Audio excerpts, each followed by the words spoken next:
어느 여름밤 대학생인 민주는 기말고사를 마치고 스트레스를 풀기 위해 친구들과 함께 시골로 여행을 떠나게 되었다. 민준과 그의 친구들은 산 깊숙이 자리한 조그만 마을을 방문하기로 했고 그곳에서 며칠을 머물며 자연을 만끽할 계획이었다. 마을에 도착한 첫날 그들은 친절한 마을 사람들의 환대를 받았다.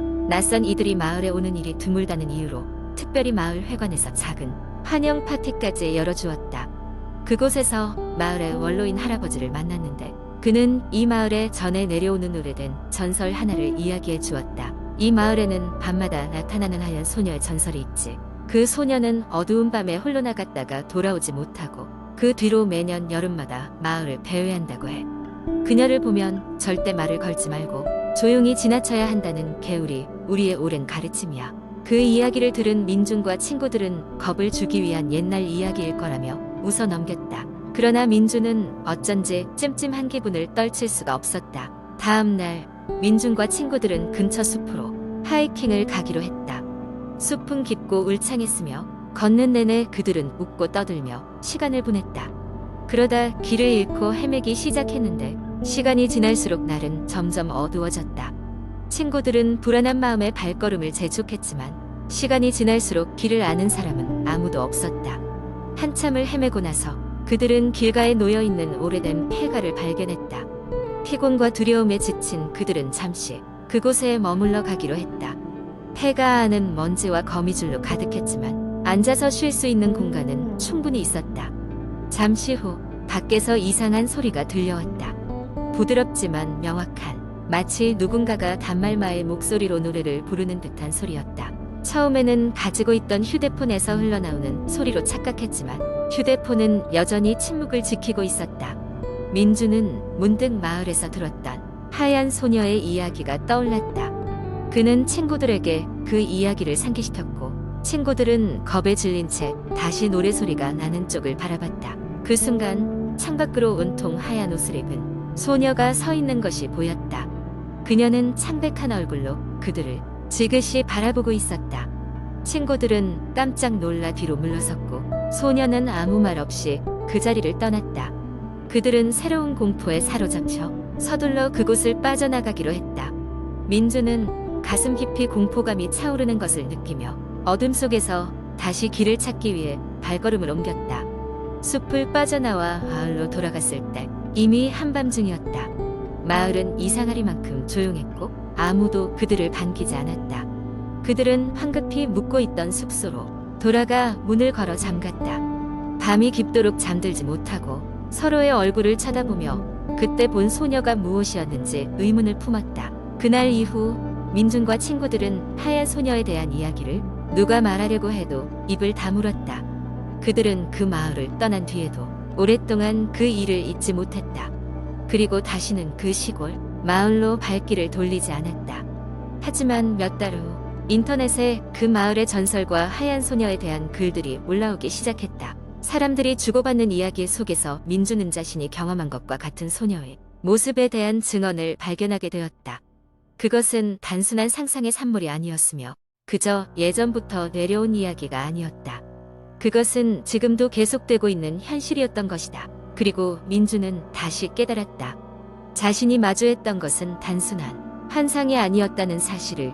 그것은 실제로 존재하는 공포였다. 두 번째 이야기. 1990년대 초 서울 외곽에 위치한 한 대학 캠퍼스에는 오래된 기숙사가 있었다. 이 기숙사는 다른 건물들과 달리 유독 스산한 분위기를 자아내곤 했다. 학생들 사이에서는 자주 귀신이 출몰한다는 소문이 돌곤 했지만 어느 누구도 그 실체를 본 적은 없었다. 가을 학기가 막 시작되었을 때 2학년 학생 미정은 학교에서 가장 저렴한 방을 찾다가 우연히 이 기숙사에 배정되었다. 오래된 건물이라 시설은 낡았지만 그녀는 그저 감사하는 마음으로 짐을 풀었다. 그러나 방에 들어선 순간부터 기묘한 느낌을 지울 수가 없었다.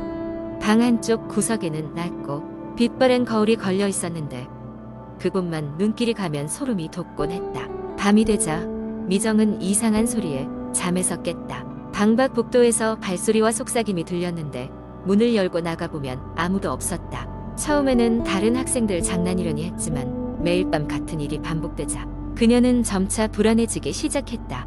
결국 미정은 같은 기숙사에 사는 친구에게 이 괴이한 현상에 대해 이야기했고 그 친구는 10여 년 전 이 기숙사에서 일어난 사건을 알려주었다. 이 기숙사에서는 과거 한 여학생이 사라진 일이 있었다. 그 여학생은 마지막으로 목격되었을 때 미정이 지금 사용하고 있는 방에 들어갔다고 한다.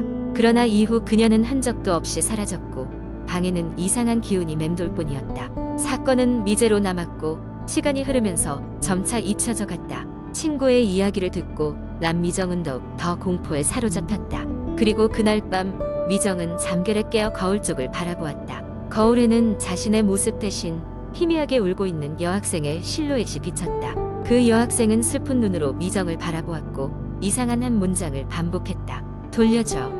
깜짝 놀란 미정은 비명을 지르며 방을 뛰쳐나갔다. 그녀는 경찰에 도움을 요청했고 다시 사건이 조사를 받게 되었다. 조사 결과 미정의 방 아래 바닥에서 오래전 사라진 여학생의 유골이 발견되었다. 그녀는 어떤 이유에서인지 그곳에 묻혀 있었다. 사건이 해결된 후 기숙사는 영구 폐쇄되었고 해당 방은 다시는 사용되지 않게 되었다.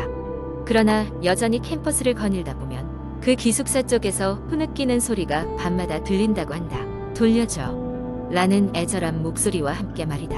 세 번째 이야기. 서울의 어느 밤 피곤에 지친 김민수는 야근을 마치고 마지막 지하철을 타고 집으로 가고 있었습니다. 시간이 너무 늦어 대부분의 사람들은 이미 집으로 돌아가고 민수가 탄 전철은 거의 비어 있었습니다. 노곤한 몸을 좌석에 기대며 잠시 눈을 붙이려 할 때 민수는 즉석에서 떠오른 한 가지 기억에 눈을 뜨게 됩니다. 친구들과 술자리에서 나눈 늦은 시간이 이용객이 겪는다는 수상한 현상에 대한 이야기를 떠올린 것입니다. 이른바 새벽 1시의 지하철 유령이라는 이 이야기는 언제나 사람을 오싹하게 만들곤 했습니다. 그 시간에 특정 역을 지나게 되면 사람의 홀령이 어느 빈 좌석에 앉아 있다고 했습니다. 홀령은 평범한 사람처럼 보일 수 있지만 결코 말을 걸어서는 안 된다고 합니다. 말을 걸면 홀령은 무섭게 흑화되어 사라지지 않고 집까지 따라온다는 것이었습니다. 이야기가 걱정되었지만 피곤함이 먼저 앞섰던 민수는 내릴역인 연신내역에 가까워질수록 가슴에서 스멀스멀 올라오는 신경을 무시한 채 안도의 한숨을 쉬었습니다. 민수의 목적지는 멀지 않았습니다. 아파트 입구가 보이고 그는 밤하늘의 유난히 밝은 보름달을 보며 위안을 삼았습니다. 집에 도착한 민수는 곧바로 샤워를 마치고 침대에 누웠습니다. 그런데 이상하게도 잠이 쉽게 오지 않았습니다. 마음 한구석에 남아있는 불안감은 이야기가 자신의 정신 속에 씨앗을 뿌리고 자라기 시작하는 느낌을 줬습니다. 그러자 창밖에서 나지막한 소리에 낯선 노랫소리가 들려오기 시작했습니다.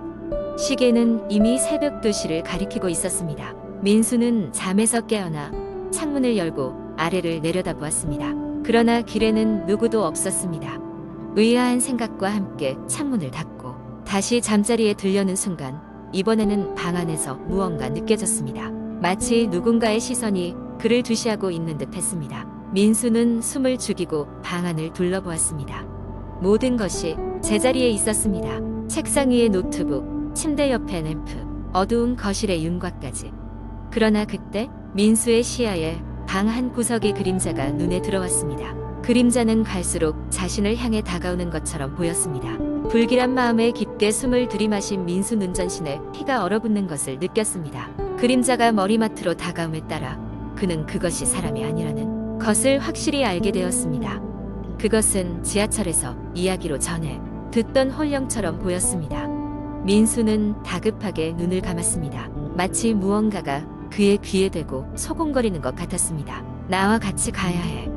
그 목소리는 이 세상의 것이 아니었습니다. 마치 먼 과거에서 오랜 기억으로 남은 메아리처럼 그의 심장을 움켜쥐고 있는 느낌이었습니다. 이런 일이 얼마나 계속되었는지 알 수 없지만 민수는 약간의 용기를 내서 눈을 떴습니다. 놀랍게도 더 이상 방에는 아무것도 없었습니다. 그림자도 목소리도 그 어떤 흔적도 남아있지 않았습니다. 마치 아무 일도 없었던 것처럼 방은 고요했던 것입니다. 아침이 되자 민수는 어젯밤에 그 악몽 같은 경험을 친구에게 말하기로 마음먹었습니다. 그러나 전날의 피로가 원인이었을 거라는 주변의 반신반의하는 반응에 그저 쓴웃음만 지어 보일 뿐이었습니다. 하지만 민수는 그날 이후로 마지막 지하철을 타는 것을 피하게 되었습니다. 그리고 가끔씩 느껴지는 잊을 수 없는 그 싸늘한 기운이 혹시나 하는 불안을 떨칠 수 없는 날이 많아졌습니다. 지하철역과 집안 모두에서 그가 느꼈던 초자연적 현상들은 그저 우연이었을까요? 민수는 여전히 확신할 수 없었습니다. 하지만 어느 날 그가 다시 그 늦은 시간에 지하철역을 지나야 한다면 그는 확실히 목소리를 듣지 않으려 노력할 것입니다. 그리고 그 어두운 그림자와 시선을 피하며 다시 혼자 있는 시간을 조심할 것입니다. 그날의 경험은 영원히 그의 깊숙한 곳에 남아있을 테니까요. 네 번째 이야기, 한국 인터넷 커뮤니티에서 종종 볼 수 있는 공포썰을 하나 풀어보겠습니다.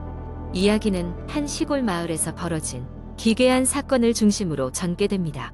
어느 가을, 서울에서 대학을 다니던 영수는 방학을 맞아 오랜만에 고향인 작은 시골 마을로 향했다.